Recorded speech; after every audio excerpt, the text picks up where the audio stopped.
pueden acercarse, hay una comunicación fluida y pueden venir acá al mismo ministerio y nos encuentran en todos los lugares. Trabajamos también con las organizaciones con las cuales tenemos diálogo permanente.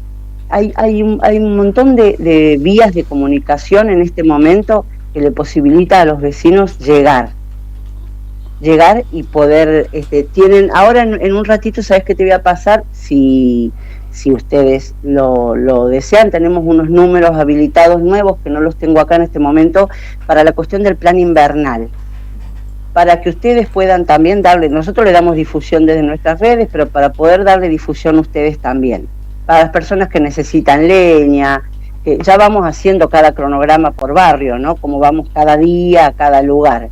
Pero si ustedes lo desean, se los puedo pasar para que lo digan al aire en algún momento. Sí, obviamente, después de cortar la comunicación lo repasaremos. Muchísimas gracias por su tiempo y seguramente la volveremos a convocar cuando sea necesario.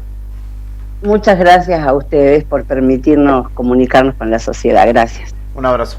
La ministra Jazmín Machiavelli dialogaba con nosotros, ministra de Desarrollo Social, hablando, bueno, tuvimos media horita de charla para poder consultar, seguramente habrá temas particulares que quedarán en el tintero para consultas puntuales, pero bien valía la pena poder hablar con ella respecto de esta situación crítica a la que se le sumó la ola de frío, ¿no? Porque no vamos a decir que existe recién desde este tiempo la crisis, ¿no? Ya viene de larga data en lo social y en lo económico, a lo que se sumó lo climático, que ya sabíamos que venía el invierno, pero no tan duro, sí. ¿No? Sí, sobre todo por tema calefacción, ¿no? Claro. Cuanto más frío, más difícil que la gente logre, la que no tiene red de gas, calefaccionarse. Sí, aparte es muy complejo, quien está habituado, ¿no? Ya claramente somos bichos de costumbre, ¿no? Y en Argentina nos acostumbramos siempre a un poquito más de precariedad, sí, lamentablemente, pero el hecho de tener que levantarse todas las mañanas, piensen ustedes en una madre, en un padre de familia, tener que cortar leña para calefaccionar, para que sus pibes no la estén pasando tan mal, porque no es que la pasan joya, que están en una cabaña en las montañas en Suiza, sino que están en barrios periféricos donde el frío, mucho frío, es la única sensación casi a veces, ¿no? Los servicios básicos que a veces para tanta gente que los recibió desde un comienzo, súper natural, para el que no los tiene es un deseo de tenerlos y una necesidad tremenda. Además es una locura que en Río Gallegos de 30 años para acá, los que nacimos y los que crecieron de 30 años para acá, 40 años para acá, no es algo extraño, no era algo llamativo de tener gas, era lo normal. Claro. Lo extraño es tener que calefaccionarse a leña a esta altura. Y el que tiene los servicios no se imagina lo que pasa que no los tiene. Porque, qué sé yo, a mí lo más cercano a eso que me pasó, y no es tan grave, digamos, en no tener cloacas, por ejemplo. Claro. Y uno tiene pozo y tiene que andar cuidando el agua, después desagotar el pozo, pagar por el desagote, limpiar, hacer una especie de limpieza de pozo, cuidar el agua otra vez. Y el que tiene cloacas y siempre las tuvo, eso no lo valora, ¿no? Claro. Y así con el que no tiene luz o con el que no tiene red de gas. Entonces por eso hablábamos con ella de lo urgente que es el ahora, lo que están haciendo, y después en lo que se requiere y se desea que haya un cambio de política de gobierno, que es en esto, en los servicios, en que toda esa gente pueda llegar a tener en el más corto periodo de tiempo red de gas, tendido eléctrico, cloacas por parte del municipio, agua, hay gente que tiene pozo de agua. Entonces, más allá de lo urgente y todo lo que estamos hablando ahora por el invierno, también es deseo de todos que en este cambio de gobierno que hubo, de llegada a un nuevo sector que está empezando, que se nota que en algunos casos o falta experiencia o van también solucionando a poco las cosas que el otro sector que tuvo 30 años no hizo o dejó peor de lo que estaban, que la política de gobierno que tienen claramente tenga como una de las prioridades esto, darle a la gente algo que para algunos es muy normal, que nacieron con eso, sí, pero otros que conviven y viven desde hace mucho tiempo con una precariedad tremenda. Exactamente, bien valía la pena, y para la próxima pueden dejarnos las consultas que tengan pertinentes, se las trasladaremos en tal caso también a la ministra. Para eso estamos de este lado. 10:38, perdón, de este lunes 8 de julio. Hoy se fundaba el Wall Street Journal, por ejemplo, medio estadounidense, el de mayor circulación al día de la fecha, el diario de mayor circulación. También asumía Carlos Saúl la presidencia luego de la salida anticipada de Raúl Alfonsín. Un día como hoy, Alfonsín, en medio de una hiperinflación en el 89, debía dejar la presidencia de la nación, hiperinflación que luego a fines de los 90 subían las cosas 3 veces al día, ¿verdad? Claro, y bueno, después al final de los 90 también volvió a darse una situación similar.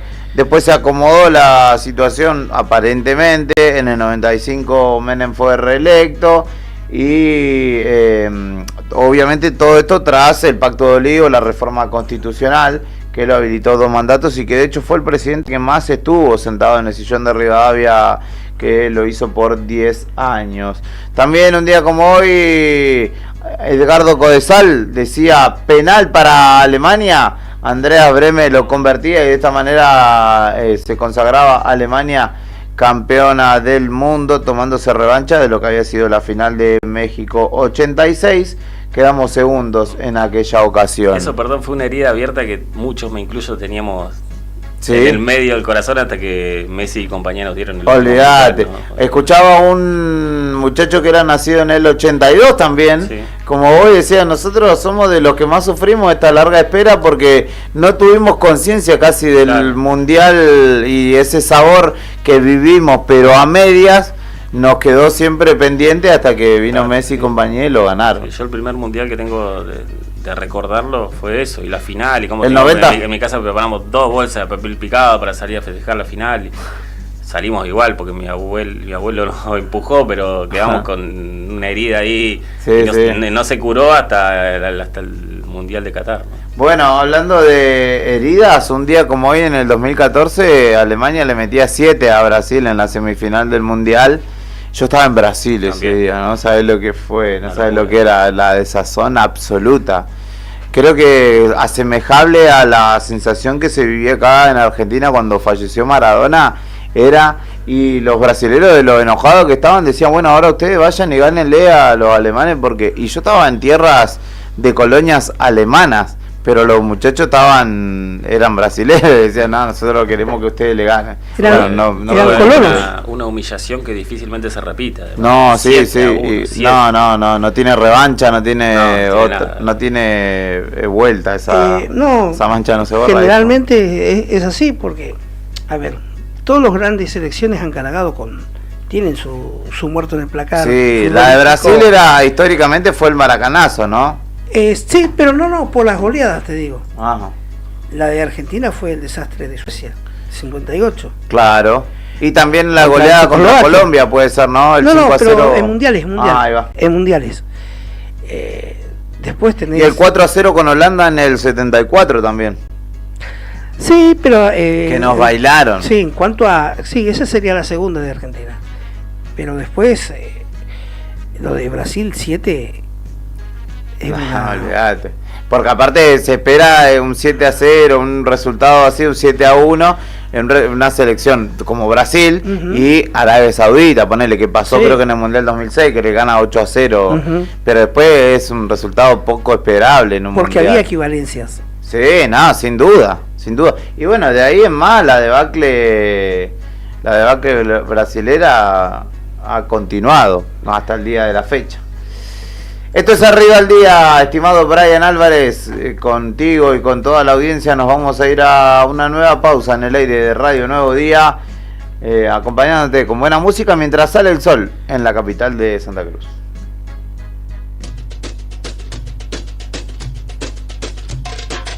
Este gaucho no se agacha, con la frente en alto marcha, y ante cualquier situación no se rinde fácil, no. En la adversidad se agranda y aunque no es de presumir, sabe que lleva el coraje en sus andas. Así, sí. Y abraza su libertad porque la supo perder, y la tierra